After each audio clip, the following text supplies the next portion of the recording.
ایک شرابی ہر وقت شراب کے نشے میں رہتا تھا۔ ایک دن اس کے گھر اس کے چند دوست آئے۔ اس نے اپنے ایک غلام کو بلایا اور اسے 4 درہم دیے اور کہا کہ بازار جاؤ اور وہاں سے میرے دوستوں کے لیے کچھ پھل خرید کر لے آؤ۔ وہ غلام بازار چلا گیا۔ راستے میں اس کا گزر حضرت ربیع بن عمار بصری رحمۃ اللہ علیہ کی مجلس سے ہوا۔ آپ کسی فقیر کے لیے لوگوں سے کچھ مانگ رہے تھے اور کہہ رہے تھے کہ کوئی شخص جو اس فقیر کو 4 درہم دے میں اس کے لیے 4 دعائیں کروں گا۔ اس غلام نے وہ 4 درہم اس فقیر کو دے دیے۔ حضرت ربیع بن عمار بصری رحمۃ اللہ علیہ نے اس غلام سے پوچھا، بتاؤ تمہاری پہلی دعا کیا ہے؟ تو اس غلام نے کہا کہ میرا آقا بہت سخت ہے، مجھے اس سے خلاصی یعنی کہ آزادی چاہیے۔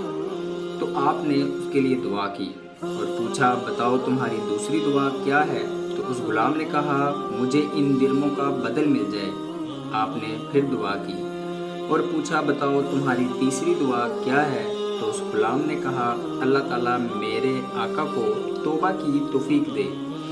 آپ نے دعا کی اور پوچھا، بتاؤ تمہاری چوتھی دعا کیا ہے؟ تو غلام نے کہا، اللہ تعالیٰ میری اور آپ کی اور میرے آقا کی اور یہاں پر موجود تمام مجلس کی مغفرت فرما دے۔ تو آپ نے پھر دعا کی۔ غلام واپس آ گیا اور راستے میں یہ سوچتا ہوا آیا کہ زیادہ سے زیادہ کیا ہوگا، یا تو آقا ڈانٹیں گے یا زیادہ سے زیادہ ماریں گے۔ غلام گھر آیا تو اس کے آقا نے پوچھا، پھل کہاں ہیں؟ غلام نے قصہ سنا دیا۔ آقا نے پوچھا، اچھا بتاؤ کیا دعا کروائی؟ غلام نے کہا، میں نے پہلی دعا یہ کروائی کہ میرا آقا مجھے آزاد کر دے۔ اس شخص نے کہا کہ جاؤ تم آج سے آزاد ہو۔ پھر پوچھا دوسری دعا کیا تھی؟ تو غلام نے کہا کہ مجھے ان درہموں کا بدل مل جائے۔ تو اس شخص نے کہا کہ 4000 درہم میری طرف سے تمہیں تحفہ ہے، اور کہا کہ اور کیا دعا کروائی؟ غلام نے کہا کہ اللہ آپ کو توبہ کی توفیق دے۔ تو اس شخص نے کہا، میں آج سے ہی توبہ کرتا ہوں اپنی پچھلی زندگی سے۔ پھر پوچھا چوتھی دعا کیا تھی؟ تو غلام نے کہا کہ اللہ میری اور اس درویش کی اور اس مجلس میں موجود ہر انسان کی اور آپ کی مغفرت فرمائے۔ تو شخص نے کہا کہ یہ میرے بس میں نہیں ہے۔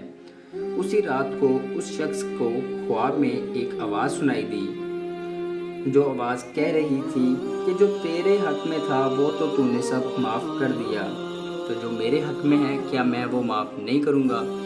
میں نے تیری اور تیرے غلام کی اور اس حاضرین مجلس کی اور حضرت ربیع بن عمار بصری رحمۃ اللہ علیہ کی سب کی مغفرت فرما دی۔ دوستو اگر آپ کو یہ قصہ اچھا لگا تو چینل کو ضرور سبسکرائب کریں اور لائک کریں اور بیل آئیکن کو ضرور دبائیں۔ نیز ہماری حوصلہ افزائی کے لیے لائک ضرور کیجیے۔ اللہ حافظ، ملتے ہیں ایک نئے واقعے کے ساتھ۔